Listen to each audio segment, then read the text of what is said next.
Lahat ng nangyayari may dahilan. Hindi po ito coincidence lamang. May dahilan po kung bakit naririnig niyo ako ngayon. May dahilan kung bakit napapanood niyo to. Marahil dahil dinala ka dito ng mahal na pong Jesus Nazareno. Na-curious ka ba dun sa title ng video? Kaya pinindot mo, kaya ngayon napapanood mo. O naghahanap ka ba ng sign mula kay Lord? Kaya ka napadpad dito? O baka sadyang deboto ka na talaga ng mahal na Senyor at gusto mo lang makarinig ng mga kwento tungkol sa Kanya. Ngayon, kung sumakto lang naman na talaga nakita mo na itong video na to biglaan sa feeds mo, sa social media, gusto ko lang sabihin na baka tinatawag ka niya. Kaya mo to nakikita ngayon. Kaya mo to napapanood ngayon. At hindi yun coincidence. Hindi yun nagkataon lamang dahil lahat ng nangyayari merong dahilan. Magandang araw po. Nagsimula po akong mag-share o magbahagi ng mga iba't ibang kwentong Nazareno para kahit papaano mapakilala ko po sa inyo ang mahal na pong Jesus Nazareno. Bilang isang deboto, kasama po yon sa misyon namin, ipakilala sa ibang Nazareno, ipakilala ang Nazareno sa mga tao, or ilapit ang Nazareno sa iba't ibang tao. Ilapit ang iba't ibang tao sa mahal na pong Jesus Nazareno. Bukod doon, gusto ko rin pong maka-inspire, maka-motivate, lalong-lalo na po doon sa mga walang-wala na, yung mga naghahanap ng inspirasyon, yung mga lugmok na, yung mga naghahanap ng sign mula kay Lord. Ang video po na to ay sentro lamang sa mahal na pong Jesus Nazareno. Kaya tanging boses ko lamang po yung maririnig nyo habang nagkukwento ako. At gumamit lang din po ako ng mga sample videos na karamihan ay ako din mismo yung kumuha kapag dumadalaw ako sa Basilica Minor at Pambansang Dambana ni Jesus Nazareno, o mas kilala po natin sa Quiapo Church na bukas 24/7. Madalas pumupunta po ako ngayon hating gabi para mas tahimik, mas solemn, mas makapagnilay-nilay, mas makausap ang mahal na Senyor. At nakakatuwa rin po yung mga iba't ibang mga kasalamuhan nyo sa loob ng Quiapo Church pag gantong mga oras. May mga natutulog na mga homeless, nagdadasal, nakikisilong para makapagpahinga sa gabi. At dumadating din po dito yung mga mayayaman na dekotse na ayaw makipagsabayan sa bugso ng mga tao sa araw. Kaya hating gabi sila dumadating at naka-hazard lang sa gilid ng Quezon Boulevard. Kasi sasaglit lang sila makapagdasal sa mahal na Senyor. So pag inisip nyo yung mayaman at mahirap magkasama, nakakatawa kasi walang estado ng buhay. Wala sa estado ng buhay ang pagdedebosyon. Wala sa estado ng buhay ang pananampalataya sa mahal na Senyor. So may gusto lang po akong ikwento tungkol sa coincidence ulit. At wala akong coincidence dahil turo nga po sa atin. Walang coincidence kasi lahat tayo nasa kamay ng mahal na pong Jesus Nazareno. So lahat ng nangyayari, merong dahilan. Meron ho akong nabasa sa social media na sa isang simbahan sa Batangas, sa San Jose, Batangas, medyo malakas ang ulan. Habang nagmimisa, nawala ng kuryente. At nung nawalan ng kuryente, kinakanta nila yung kantang Salmo 23 o yung hango sa Psalm 23. Psalm chapter 23. No, kung matatandaan nyo po yung verse na yon o yung chapter na yon, ito po yung ginagamit din kapag first communion. Kapag kayo po ay malamang baka hindi nyo na rin naalala kasi usually ang first communion grade 3 or grade school, no? So ito po yung kinakanta o yung mismong responsorial psalm o yung salmong tugunan sa Tagalog. So ayun nga ho, so sa San Jose, Batangas, nag-brown out, nawala ng kuryente, pero tuloy pa rin kumanta kahit wala ng kuryente, wala ng piano, wala ng organ, tuloy pa rin na kumanta yung mga tao.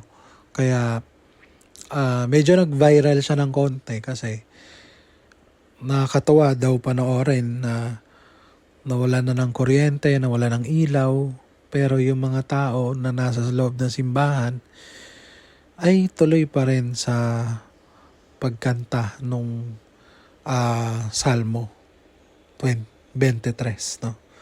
Ano ba yung nakalagay sa Salmo or sa Psalm 23, no?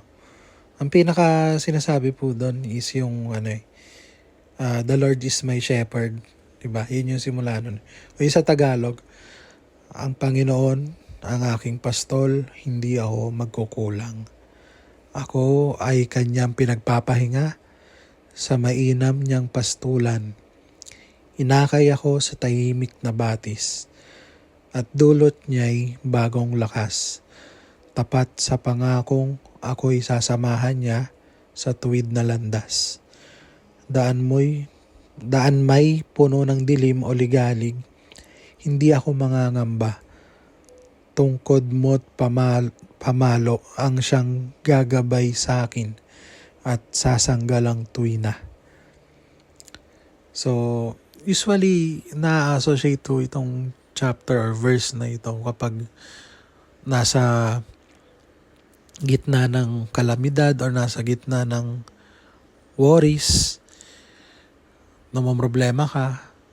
So, nire-remind tayo na may kaibigan din ako na nagsabi na basahin lang na lagi yung Psalm 23 kapag nandun tayo sa mga instances na takot tayo. Kung maalala nyo, nabanggit din to saglit lang sa pelikulang 2012, yung hango naman sa parang modern Noah's Ark na story na mag-e-end daw yung world. Gumawa sila ng mga modern arcs sa 2012, pero yung presidente doon ng US hindi siya sumama doon sa mismong arc. Hindi niya sinabi sa anak niyang babae para mapilitang sumama yung anak niyang babae. At matapos niyang aminin, nung nakasakay na yung anak niya, inamin niya doon sa anak niya na hindi siya sumama, tumawag siya. Inamin niya na pag sinabi ko sa inyo totoo, hindi ka sasakay dyan sa ark.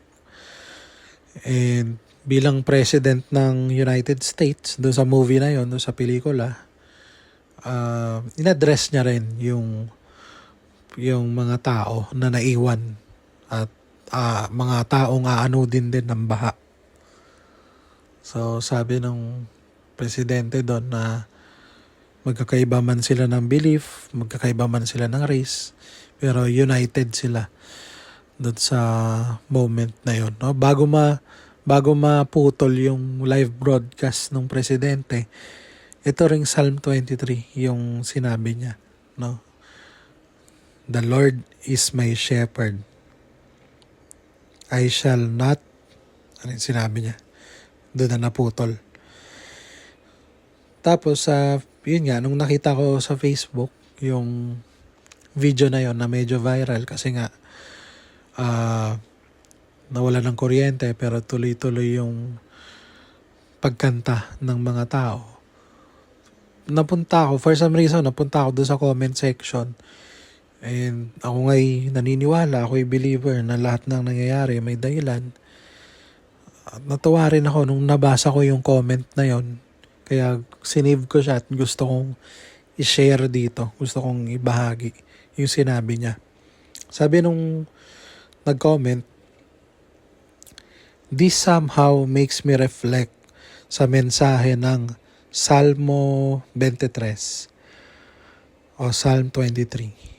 Walang ilaw, tapos nung napunta sa lyrics na inakay ako sa tahimik na batis, diyan bumulaga ang malakas na kidlat at kulog. Lord, thanks for letting me come across this post. Thank you for reminding me na ikaw lang ang pahinga, kapayapaan at katahimikan sa gitna ng pagod, unos at ingay. Life has been so hard for me lately, where people whom I thought would never leave me just because I showed them my vulnerable side and gave them what they need would really leave me. Thank you for making me realize that you are my constant, O Lord. Thank you for being here with me in my darkest. Thank you for being here. So, nakakatuwa, no?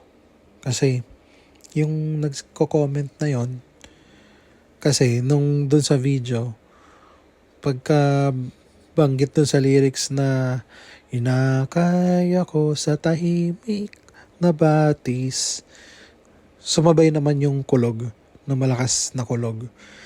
Kaya sabi niya, ayun nga, nagpapasalamat siya kay Lord kasi nakita niya yung post at naalala niya na kahit iniwan siya nung mga kaibigan niyang hindi niya inaakala na iiwan siya, naalala niya na si Lord lang ang pahinga, si Lord lang ang kapayapaan, si Lord lang ang katahimikan sa gitna ng pagod, unos at ingay. So, nakakatawa rin. Ako naman, naniniwala ako na hindi coincidence na makita ko yon at may dahilan din si Lord kung bakit gusto niyang makita ko rin yon. Ako rin mismo maraming mga pagsubok sa buhay ko at minsan hindi ko rin maintindihan talaga, pero ganun talaga ganun talaga ang buhay. Lahat ay planado na according sa will ni Lord. Kailangan lang natin alisin yung lahat ng worries. Kailangan lang natin magtiwala sa will ni Lord. No?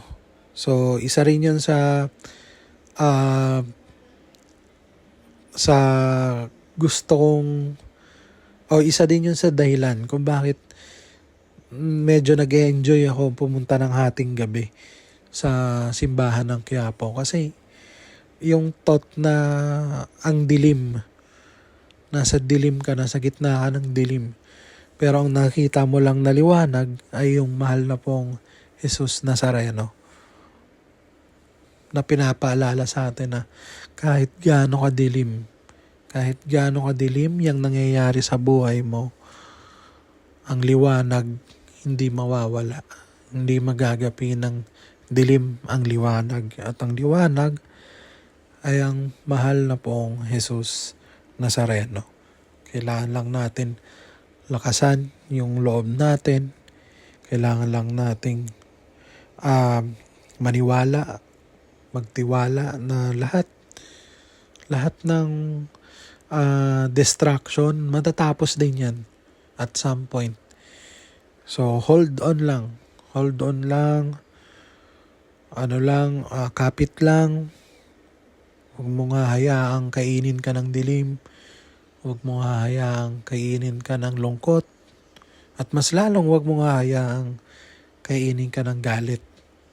Huwag kang gagawa ng isang bagay na alam mo naman sa sarili mo na mali.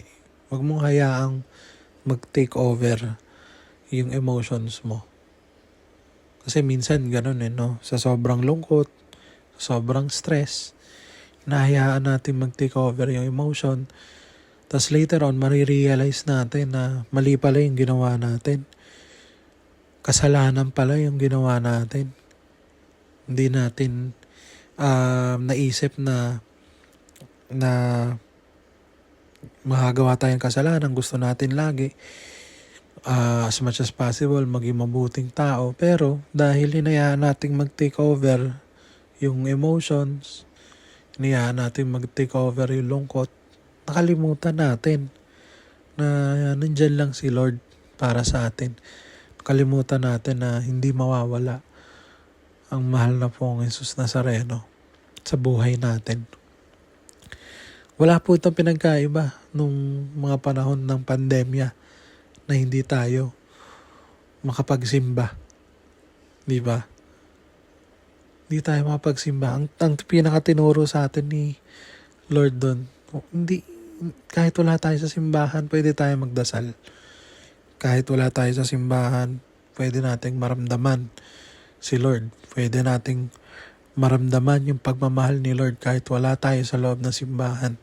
At kahit wala tayo sa simbahan, pwede tayong magpatotoo sa pagmamahal at walang hanggang kabutihan ng mahal na Panginoong Jesus Nazareno.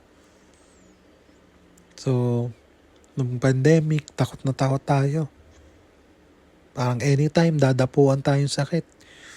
Baka hindi na tayo mag-survive. Mamamatay tayo. Pero heto ka ngayon, buhay ka pa, naririnig mo to, napapanood mo to. May reason bakit nandito ka pa. May reason bakit nakikinig ka. May reason bakit tinatawag ka niya. Diba?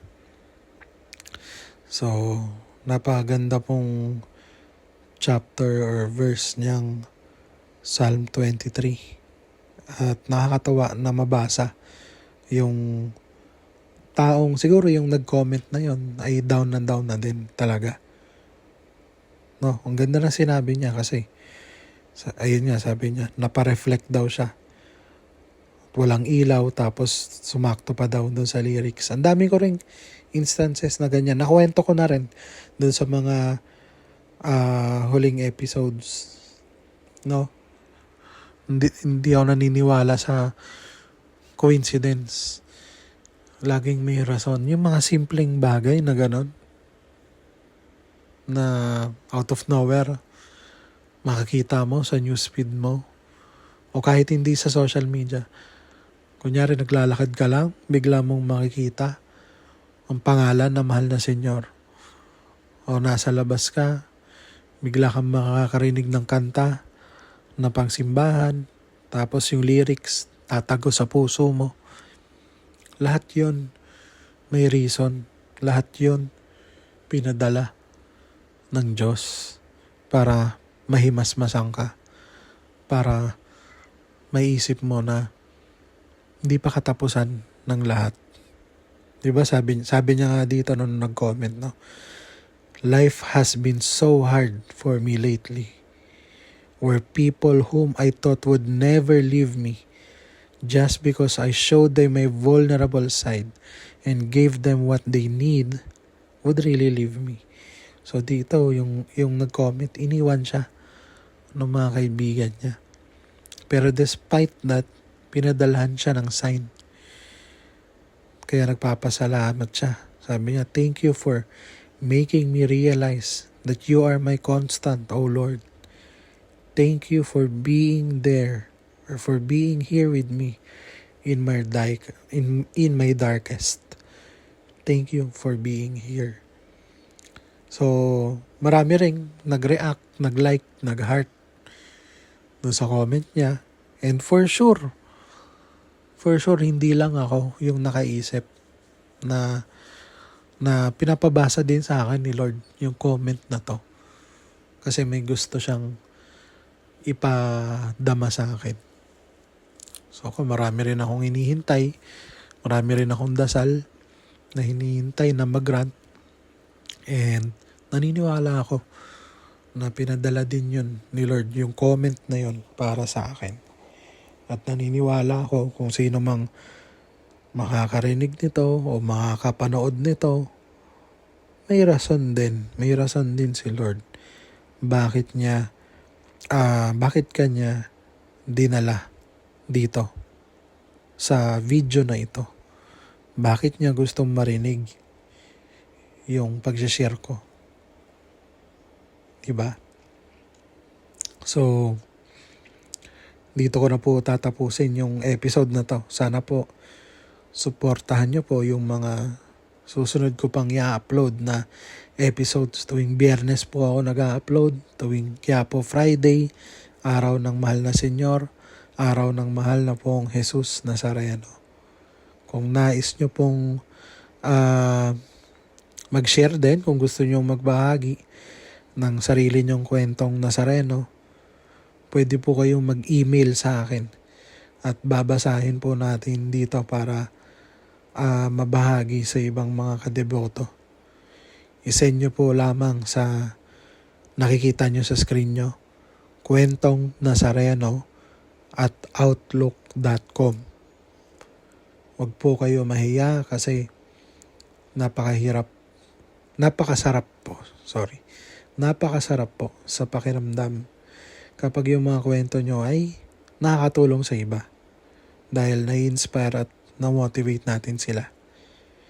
And posible din po kasi na yung kwento nyo, baka yun yung makakasalba sa buhay ng iba. Baka po yun yung hinihintay nilang marinig, yung ganong klaseng kwento, para po sa mga taong nawalan na ng pag-asa at ayaw na mabuhay. Isa rin po sa pinaka-reason bakit ginagawa ko po itong videos na to, para po sa lahat ng mga may anxiety at para sa lahat ng mga nade-depress.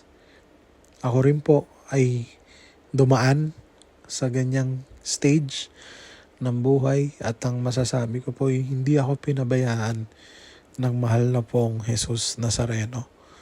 Kaya tulungan po natin yung mga may anxiety at may depression sa pamamagitan ng pananampalataya natin sa mahal na pong Jesus Nazareno. Pwede nating i-share yung mga kwento natin. Pwede din natin na i-share yung video na to sa mga kakilala natin na mga nangangailangan, na kailangan makapakinig ng mga gantong klaseng kwento. Okay lang po sa akin, i-download nyo, i-upload nyo sa sarili nyong channel, i-splice nyo, walang problema. Importante, makarating po sa mas maraming depressed, mas maraming may anxiety yung video na ito. Yung mga nawawalan na ng pag-asa. Muli, maraming salamat po. Huwag po kalimutan mag-like, comment, share, and subscribe. Lagi po natin tatandaan na lahat po ng nangyayari ay may dahilan. Mahal na pong Jesus Nazareno, habang buhay akong magpapatotoo sa walang hanggang pag-ibig at pagpapala mo. Amen. Amen.